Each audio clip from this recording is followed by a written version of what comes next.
Sometimes bread is better.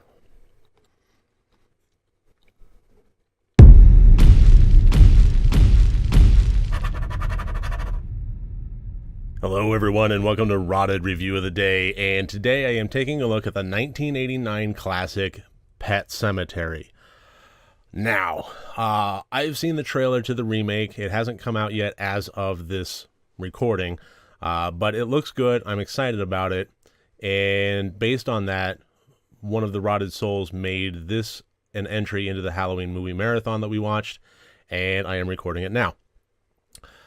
This is also the first review that I've done for the RotD Review channel here that is based on a fictional literary piece that I have read, aside from Dante's Inferno with L'Inferno, but that is obviously in a bit of a different class.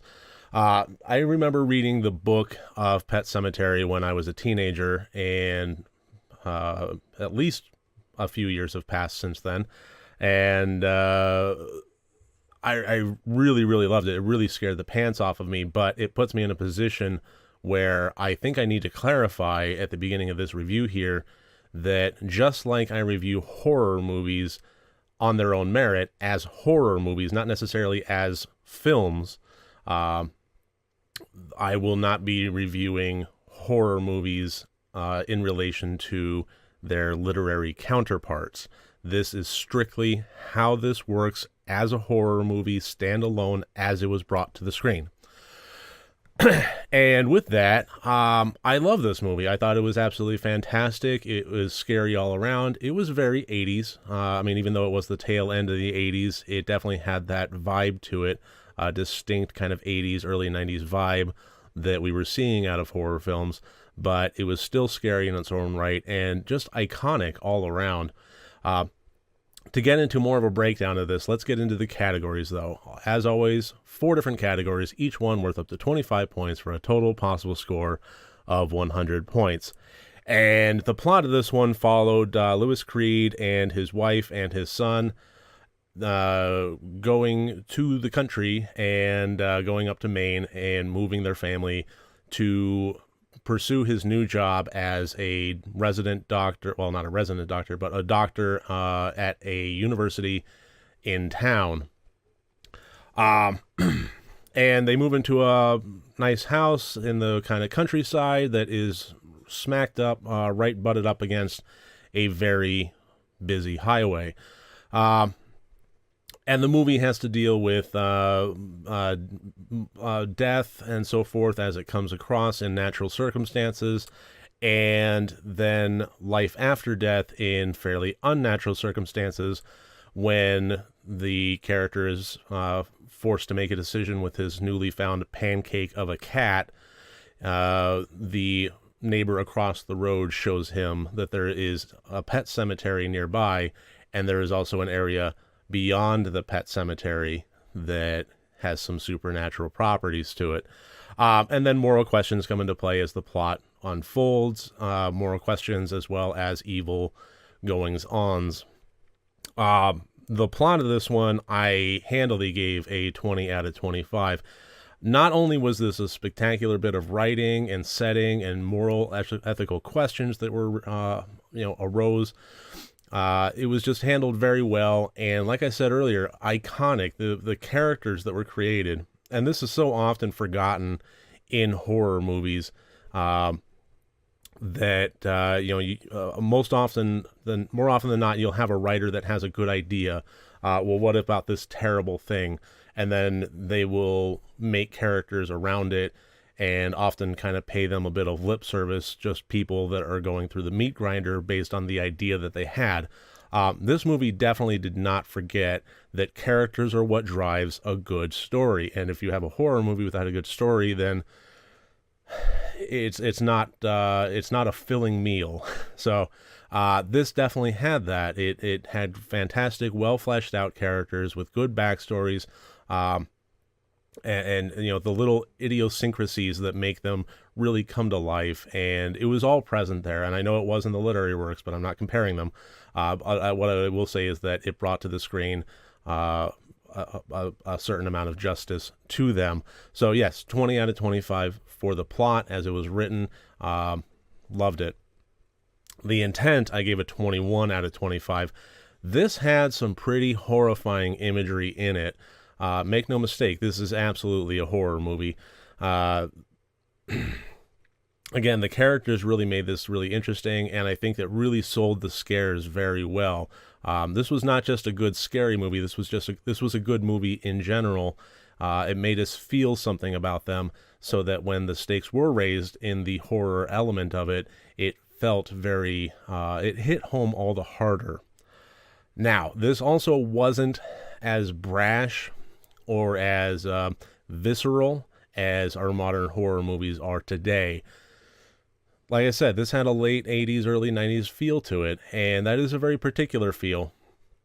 And but I don't think that didn't detract at all from the scares. It's just it's not bad. It's not better or worse. It's just different.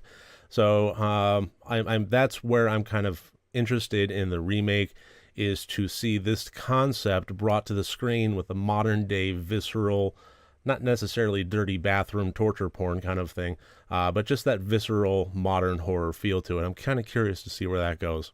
But I loved that this movie, it achieved what it set out to do very well. So 21 out of 25 for The Intent. The acting, 22 out of 25. Fantastic all around. Usually when you cast a child for a child character, that can be really hit or miss. Miko Hughes is the little boy Gage. I would say that towards the beginning of the movie and so forth, he was just kind of there, but powerhouse of a performance towards the latter bits of the movie. Just absolutely amazing where that character was taken and where Miko Hughes was able to take that character with him. Standout performance by Fred Gwynne as Judd Crandall, the neighbor across the street. This is, I think, ultimately what I mean by iconic characters and iconic situations is Judd Crandall, played by Fred Gwynne, is an icon. It's absolutely fantastic. And he plays it very well. And one of the things that I really loved was the unspoken dialogue. And by what I mean by that is there is natural thought progression that occurs within this movie that when circumstances unfold as they do, it's natural to think these things, as horrifying as it may be. And Fred Gwynne captured that really well by heading that off of the pass. I know what you're thinking, and don't do it. There was a lot of that unspoken dialogue that really got sold very well, and I really loved that. Not everything needs to be coming out of characters' mouths to be able to get their thoughts across.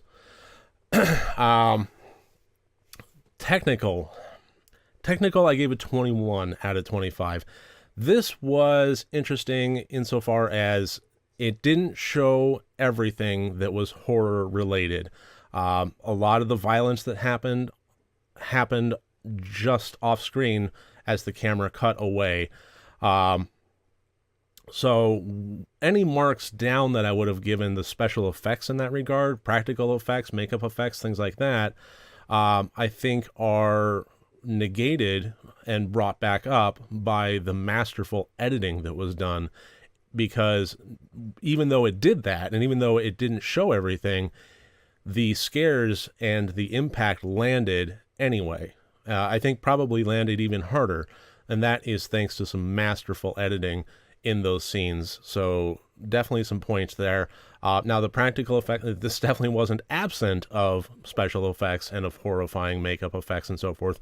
The makeup effects for Victor Pascow, and especially Zelda, the character there, was horrifying, terrifying, chilling, absolutely amazing, and high marks all around for that. So that gives us a total score of 84 out of 100 points. Would I recommend this movie? In a heartbeat, any day of the week, absolutely. If somebody especially wants to watch a good adaptation of a Stephen King book which, let's be honest, especially when we're talking, the 80s, 90s, they are few and far between.